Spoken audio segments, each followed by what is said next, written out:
BJP ರಾಜ್ಯಾಧ್ಯಕ್ಷ B Y Vijayendra ಅವರು ಕಾವೇರಿ ಮೇಕೆದಾಟು ಯೋಜನೆ ಸಂಬಂಧ ತಮಿಳುನಾಡು ಮುಖ್ಯಮಂತ್ರಿ ಜೋಸೆಫ್ ವಿಜಯ್ಗೆ ಬಹಿರಂಗ ಪತ್ರ ಬರೆದಿದ್ದಾರೆ.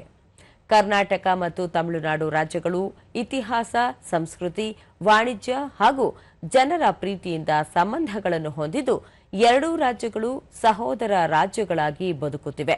ಕೋಟ್ಯಾಂತರ ತಮಿಳಿಗರು ಕರ್ನಾಟಕವನ್ನು, ಅದರಲ್ಲೂ ವಿಶೇಷವಾಗಿ ಬೆಂಗಳೂರನ್ನು ತಮ್ಮ ನೆಲೆಯಾಗಿ ಮಾಡಿಕೊಂಡು ರಾಜ್ಯದ ಬೆಳವಣಿಗೆಗೂ ಅಪಾರ ಕೊಡುಗೆ ನೀಡಿದ್ದಾರೆ.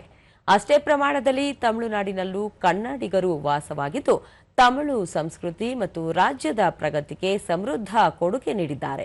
ಈ ಪರಸ್ಪರ ಅವಲಂಬನೆಯು ರಾಜ್ಯದ ಗಡಿಗಳನ್ನು ಮೀರಿದ ಆಳವಾದ ಜನರ ಬಾಂಧವ್ಯಕ್ಕೆ ಸಾಕ್ಷಿಯಾಗಿದೆ. ಹಾಗಾಗಿ ಇದೀಗ ಉದ್ಭವವಾಗಿರುವ ಕಾವೇರಿ ನೀರು ಹಂಚಿಕೆಯ ಸಮಸ್ಯೆಯನ್ನು ತಾವು ರಾಜತಾಂತ್ರಿಕ ಮನೋಭಾವದಿಂದ, ಮುಖ್ಯವಾಗಿ ಕರ್ನಾಟಕದ ರೈತರು ಹಾಗೂ ನಾಗರಿಕರ ಬಗ್ಗೆ ಸಹಾನುಭೂತಿಯಿಂದ ಪರಿಗಣಿಸಬೇಕು ಎಂದು ಮನವಿ ಮಾಡುತ್ತೇನೆ. ಮುಂಗಾರು ಕೊರತೆಯಿಂದಾಗಿ ರಾಜ್ಯದಲ್ಲಿ ನೀರಿನ ಕೊರತೆ ಉಂಟಾಗಿದೆ. ರೈತರು ಮತ್ತು ನಾಗರಿಕರ ಕಳವಳಗಳನ್ನು ಕಡೆಗಣಿಸಲು ಸಾಧ್ಯವಿಲ್ಲ. ಮೇಕೆದಾಟು ಯೋಜನೆಯನ್ನು ಸಹಕಾರದ ಮನೋಭಾವದಿಂದ ನೋಡಬೇಕು ಎಂದು ಬಿವೈ ವಿಜಯೇಂದ್ರ ತಮ್ಮ ಪತ್ರದಲ್ಲಿ ವಿಜಯ್ಗೆ ಮನವಿ ಮಾಡಿದ್ದಾರೆ.